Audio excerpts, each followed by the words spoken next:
ပင်ပုံစံနဲ့ပတ်သက်ပြီးတော့တည်တင်တည်ထိုက်တဲ့အရာလေးတွေကိုကျွန်တော်သပင်ညက်မဲ့ညီကိုတွေအတွက်ပြောပြပေးခြင်းနဲ့အဲ့ဒါဘာလဲဆိုတော့အခုနောက်ပိုင်းဆိုလို့ရှိရင်သပင်တူပုံစံတွေမှာအများကြီးခက်ဆားလာတယ်ပြီးလို့ရှိရင်အဓိကတော့ face ပေါ့နော် face line တွေမှာအများဆုံးခက်ဆားလာတယ်ဆိုတဲ့နောက်မှာဒီတပါဖိတ် back face franco လို့ရှိရင်ဟိုပါပေါ့ basket တို့အဲ့လိုမျိုးသပင်ပုံစံတွေအများဆုံးကြိုက်ကြတယ်ဆိုတော့အဲ့လိုကြိုက်ကြတဲ့အပေါ်မှာသပင်ပုံစံတိုင်းမှာသူ့ရဲ့ရှုထောင့်မျိုးမျိုးကြည့်ရတဲ့ပုံစံလေးတွေရှိတယ်ပြင်ဆင်တဲ့နေရာလေးတွေမှာရှုထောင့်ရှေ့ကကြည့်ရတဲ့ရှုထောင့်ဘေးကကြည့်ရတဲ့ရှုထောင့်နောက်ကကြည့်ရတဲ့ရှုထောင့်အဲ့လိုမျိုးပုံစံလေးတွေရှိတယ်ဆိုတော့basket ညက်မယ်ဆိုလို့ရှိရင်ရှေ့ကနှစ်ဖူးတော့ကိုပုံသွင်းတဲ့ site တွေမျိုးမှာနှစ်ဖူးတော့ပုံသွင်းတာတွေမျိုးမှာ basket ကလှမှာဒါမဲ့လည်းတချို့ခေါင်းနေပေါ့ခေါင်းသေးတဲ့သူတွေဆိုလို့ရှိရင်တော့ basket ကခေါင်းဒီမျက်နှာပြင်သေးတဲ့သူတွေခေါင်းလုံးကိုယ်သေးတဲ့သူတွေဆိုလို့ရှိရင်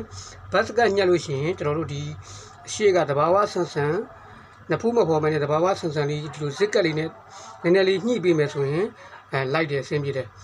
မျက်နှာဝါတဲ့သူတွေမျက်နှာတော်တော်မျက်နှာဝါတဲ့သူတွေဆိုရင်လည်းအဲ့လိုပဲဒီဇစ်ကက်လေးနဲ့ပုံဖော်တာတို့ပြီးလို့ရှိရင်ဒီဓာမဟာတော့ဖော်တာတို့ဒါမျိုးလေးတွေလိုက်တယ်ဆိုတော့ဘတ်စကညက်မယ်ဆိုလို့ရှိရင်အရှိမျက်နှာပြင်ကိုသပင်နှစ်ဖူးပေါ်ရမှာကိုကြောက်လို့မရဘူးတစ်ပါညက်မယ်ဆိုလို့ရှိရင်နှစ်ထင်အနောက်ကိုညှောက်ရမှာမကြောက်နဲ့နှစ်ထင်ကိုပါမှာမကြောက်နဲ့ပြောင်းရမှာမကြောက်နဲ့နောက်ကဟာကိုညှောက်ရမှာမကြောက်နဲ့ပြောင်းရမှာမကြောက်နဲ့ဒါဆိုရင်တစ်ပါဖိတ်ကိုညက်မဲ့သူတွေ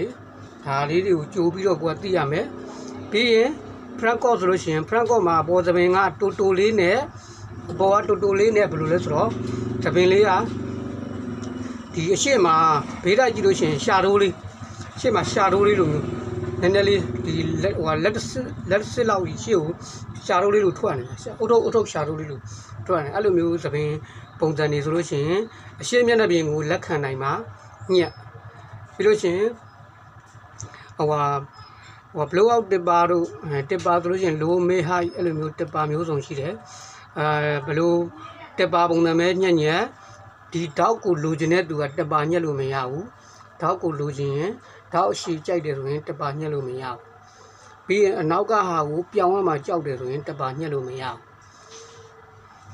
tipper နဲ့ပတ်သက်ပြီးတော့ဒါပေါ့နော်သူရဲ့ရှူတောင်လေးတွေပေါ့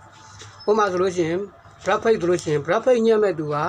ဒီဘေးကိုပြောင်းရမှာကြောက်လို့မရဘူး brad face ဒီဘေးပြောင်းထားတယ်ဘေးမှာ face ကဒီ side point ကနေပြီးတော့မှနောက်ကဒီဟွာထီအောင်ear back point ထီအောင်သူကချိတ်ထားတယ်ချိတ်ဆက်ကဒီ ear back point ဒီကနေပြီးတော့မှ side point ကနေနောက်ထီအောင်ချိတ်ထားတယ်မူလက်ဆိုလို့ရှိရင် side point ကနေပြီးတော့ ear top point ရဲ့နောက်က ear back point နဲ့ကြားထဲမှာချိတ်ဆက်ထားတယ်သူကချိတ်ဆက်လေးတွေရှိတယ်ဆိုတော့သပင်ပုံစံလေးတွေကိုကိုယ်ရွေးချယ်တဲ့အခါမှာခရုကတ်ဆိုလို့ရှိရင်ခရုကတ်ရဲ့သပင်ပုံစံဆိုလို့ရှိရင်အပေါ်ကသပင်တူရှင်းရှင်းလေးနဲ့ခွဲလည်းမခွဲဘူးထောင်လည်းမထောင်ဘူးသူကသူတဘာဝအတိုင်းလေးပဲတူရှင်းရှင်းလေးဒါမှမဟုတ်လို့ရှိရင်ခွဲတယ်ပေါ့နော်ဘေးကိုခွဲပြီးတော့ထားမယ်ဆိုလို့ရှိရင်ဘေးခွဲပုံစံလေးထားလို့ရတယ်ရှေ့ကိုတူလေးနဲ့လက်စစ်လောက်လေးအဲ့လိုခုနလို franco လိုမျိုးရှေ့ကိုကြတဲ့ပုံစံလေးတွေထားခြင်းတယ်ဆိုလို့ရှိရင်ဘေးလေးတွေကိုတူကက်ကလေးညက်ဒါမှမဟုတ်ရင်ဖိတ်ညက်အဖိတ်ကလည်း low mid high ကြိုက်တာသုံးလို့ရတယ်ဒီမှာရှေ့မှာခရုကက်ပုံစံသပင်တူလေးနဲ့တွားလို့ရတယ်တဘောကအဲ့လိုမျိုးပေါ့ side back ဆိုလို့ရှိရင်လည်း side back မှာဘေးဖောင်းတာဒါမျိုးလေးတွေပေါ့အဲ့လိုတဘောလေးတွေရှိတယ်သူ့ရဲ့သပင်ပုံစံလေးတွေမှာဟိုလေး back face တို့ basket တို့ drop face တို့ drop face ဆိုလို့ရှိရင်ဗာလဲဆိုတော့ drop face ဆိုလို့ရှိရင်ဒီဘေးတွေဘာတွေမှာဘေးတွေဘာတွေကိုကဘယ်လိုပြောမလဲဒီ low mid high ဆိုတဲ့အဲ့လို limit ပုံစံမျိုးကြီးနဲ့ဒီလို white ထားတဲ့ဒီသူက foundation white ထားတဲ့အဲ့လိုအရာကြီးတွေဘာတွေမပေါ်ခြင်းဘူးဆိုလို့ရှိရင် raw face ညက် raw face ဆိုလို့ရှိရင်သူကဘေးမှာဒီညက်ဟိုဟာလေးမျောလေးရှိတ်လိုမျိုးလေးပဲအသားလေးပဲသူကမှုန်ပြီးတက်သွား skin face နဲ့တူတယ် skin face လိုမျိုးလေးအသားလေးမျောပြီးတော့တက်သွားတာဒီအခြေလေးပဲပြောင်းထားတာဆိုတော့ဒီလိုမျိုးလေးတွေပေါ့သပင်ပုံစံရွေးချယ်တဲ့အခါမှာပုံစံသူ့ရဲ့ပုံစံအလိုက်ကိုကကြိုပြီးတော့မြင်ထားရမယ်လက်ခံနိုင်ရမယ်ဘတ်ကညက်ရင်ရှေ့ရသပင် ရှင်းမြတဲ့ပြင်ကိုလက်ခံနိုင်ဖို့ရှေ့ရဟလားဒီမဟာတောက်ဖော်တာတွေသပင်တူတူကြီးနဲ့ရှေ့ရဒီကျွန်တော်တို့ဂုံဝဲဟိုဗာလဲဟိုနေဟိုဂျာဟိုဗာလဲဟိုနေရှေ့ရအုံမခွက်လိုမျိုးဒီလိုမျိုးကြီးပေါ့သပင်ကြီးဟိုဝိုင်းတွေဝိုင်းနဲ့လေအဲ့လိုမျိုးကြီးတွေပေါ့အဲ့ဒါတွေလက်ခံနိုင်လို့ရှိရင်ညက်